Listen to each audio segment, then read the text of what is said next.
நிறைய bond blind family வந்து wifi இறந்துட்டாங்க. நிறைய பாக்கெட் வரோம், மிஷினில் பேக்கிங் வரும், அதை நாங்கள் பேக்கிங் பண்ணுவோம். நான் வந்து ஆரம்பத்து கிறிஸ்டின் ஸ்கூலில் தான் படித்தேன்.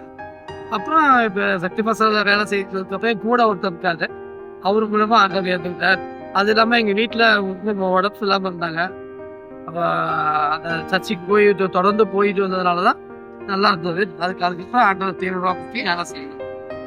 பிரைல் பைபிள் இருக்கு, அதனால எல்லாமே வைக்கிறது வாடகை வீடுங்க, அதனால இடம் பத்தாது. இருக்கிற சின்ன ரூம், அதனால இடம் பத்தாது.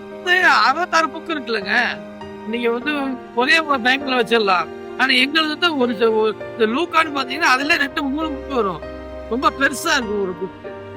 அதை 66 புக்கையும் கொண்டு போனா ஒரு பெரிய ஆட்டோ.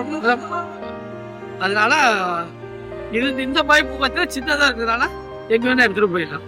உலகத்துல எத்தனையோ சுகம், ஆனா அந்த வேதாகமத்தை படிக்கிற சுகம், ஒரு ஆறுதல் எதுலையுமே கிடையாது. ஆண்டவரே வார்த்தையா இருக்குல்ல, அதனால ரொம்ப சந்தோஷமா இருக்கும்.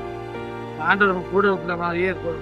அதனால நம்ம ஒவ்வொரு கஷ்ட சூழ்நிலை கூட நம்ம அந்த வசனம் நம்மளை வந்து நான் உங்களை விட்டு விலகுவதில்லை, உன்னை என்றும் கைவிடவில்லை அப்படிங்கிற ஒரு வார்த்தை நம்ம தேர்ப்படணும். அது மாதிரி வசனங்கள்லாம் நம்ம இருக்குதுங்க. அதனால நம்ம ஆண்டோடைய வார்த்தை கேட்கறது ரொம்ப சந்தோஷம், மனசுக்கு சமாதானம் இருக்கிறது. நான் வேலைக்கு போகிறேன்னா காலையிலேருந்து 8 மணிலேருந்து சாயந்தரம் 8 வரைக்கும் வேலைக்கு செய்யணும்.